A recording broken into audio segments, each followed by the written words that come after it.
अस्सलाम वालेकुम रहमतुल्लाहि व बरकातुहू। आप देख रहे हैं यूट्यूब चैनल सेकंड हिस्ट्री। जी व्यूवर्स, अगर आप चैनल पर न्यू हैं तो चैनल को सब्सक्राइब कर लें और बेल आइकन को दबाना मत भूलिएगा ताकि आने वाली सारी वीडियोस आप तक पहुंच सकें। व्यूवर्स, आज हम बात करेंगे हजरे अस्वद पे। हजरे अस्वद अरबी ज़बान के दो अल्फाज का मजमुआ है। हजर अरबी में पत्थर को कहते हैं और अस्वद स्याह और काले रंग के लिए इस्तेमाल किया जाता है।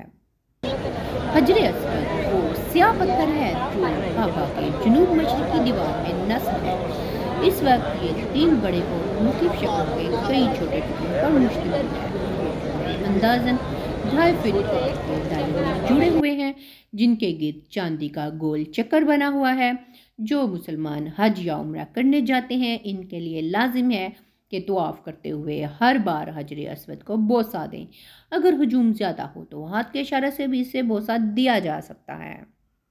इस्लामी रवायात के मुताबिक जब हज़रत इब्राहीम अलैहिस्सलाम और उनके बेटे हज़रत इब्राहीम अलैहिस्सलाम खाना काबा की तामीर कर रहे थे तो हज़रत जिब्राइल ने ये पत्थर जन्नत से ला कर दिया, जिसे हज़रत इब्राहीम अलैहिस्सलाम ने अपने हाथों से दीवार काबा में नस्ब किया।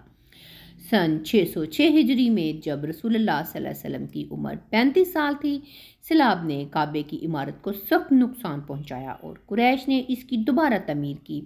लेकिन जब हजरे अस्वद रखने का मसला आया तो कबाइल में झगड़ा हो गया। हर कबीले की ये ख्वाहिश थी कि ये सादत उसे ही नसीब हो।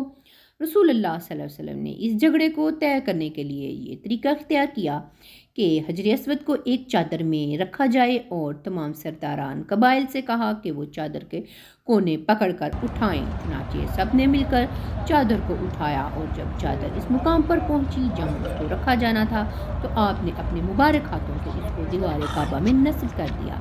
सबसे पहले अब्दुल्ला बिन जुबैर ने हजरे अस्वद पर चांदी चढ़वाई। 1268 में सुल्तान अब्दुल हमीद ने हजरे अस्वद को सोने में मढ़ दिया। 1281 में सुल्तान अब्दुल अजीज ने इसे चांदी से मढ़वाया। सन 696 में जब हजरत अब्दुल्ला बिन जुबैर खाना काबा में पनाह गजीन हुए तो हज्जाज बिन यूसुफ की फौज ने काबे पर मंजनीकों से पत्थर बरसाए और फिर आग लगा दी, जिससे हजरे अस्वद के 3 टुकड़े हो गए।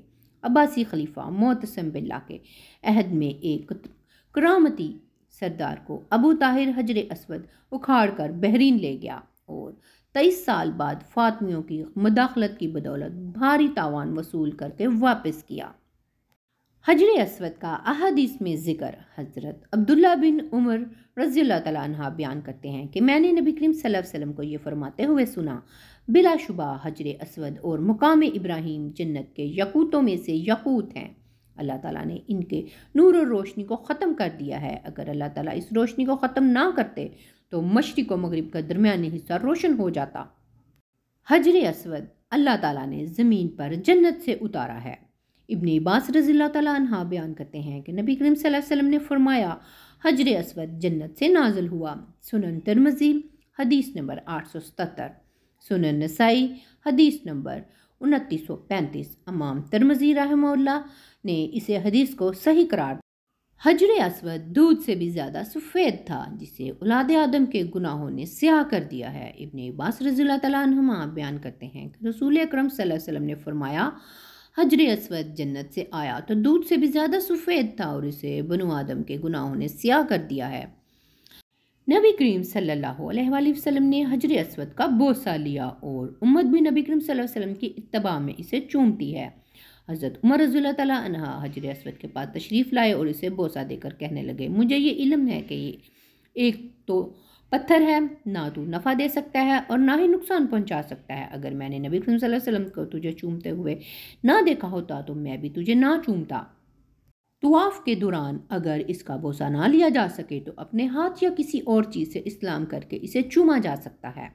नाफे रहमतुल्लाह अन्हा बयान करते हैं कि इब्ने उमर रज़ियल्लाहु तआला अन्हुमा ने हजरे अस्वद का इस्लाम किया और फिर अपने हाथ को चूमा और फरमाने लगे, मैंने जब से नबी करीम सल्लल्लाहु अलैहि वसल्लम को ये करते हुए देखा मैंने इसे नहीं छोड़ा।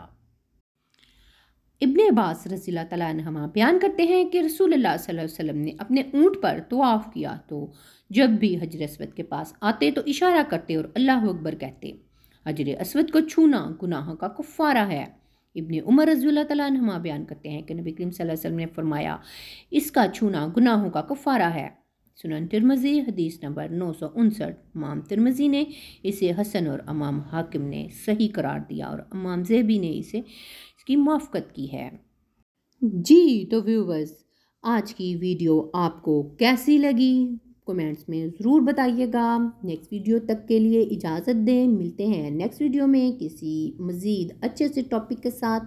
تب تک کے لیے اجازت دیں، اللہ حافظ۔